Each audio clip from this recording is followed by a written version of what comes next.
आणि यानंतरची बातमी टीईटी पेपरफुटी प्रकरणातली आहे। भिवंडीमधील टीईटी पेपरफुटी प्रकरणी आता आणखी 2 आरोपींची नावे समोर आली आहेत।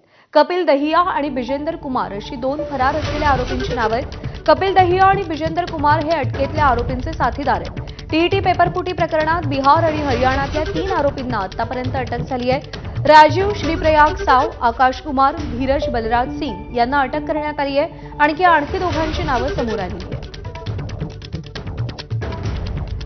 अनिल वर्मा आपले प्रतिनिधी आपल्याला अपडेट देतील। अनिल, ज्या दोघांची नावे समोर आली आहेत त्यांचं या पेपरफुटी प्रकरणात नेमकं काय कनेक्शन आहे, त्यांचा शोध कसा घेतला जातोय?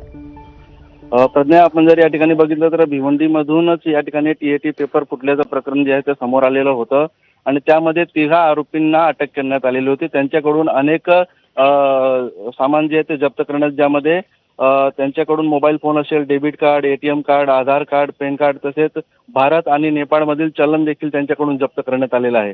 अनेक बँकांचे चेक असतील, तसेच प्रेस आयडी आणि निवडणूक मतदान पत्र देखील त्यांच्याकडून जप्त करण्यात आलेलं आहे। आणि यांच्याकडे जेव्हा कसून चौकशी करण्यात आलेली होती तेव्हा त्यांनी इतर 2 साथीदारांचं नाव सांगितलेलं आहे।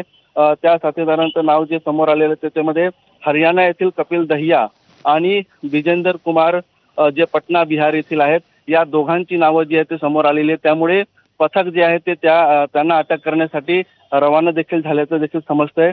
एकंदरीत या पेपरफुटी प्रकरणामध्ये बिहार, हरियाणा, दिल्ली, आग्रा तसेच इतर राज्यांमध्ये यांचे कनेक्शन असू शकतात असा संशय पोलिसांना आहे।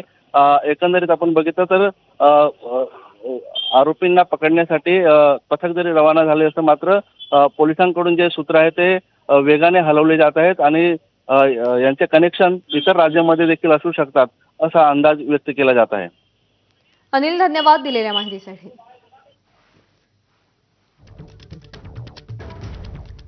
उद्धव ठाकरेंच्या यवतमाळ दौऱ्यानंतर पदाधिकाऱ्यांनी आता राजीनामे द्यायला सुरुवात केली आहे। यवतमाळ जिल्ह्यातील ठाकरेंच्या शिवसेनेच्या पदाधिकाऱ्यांनी राजीनामे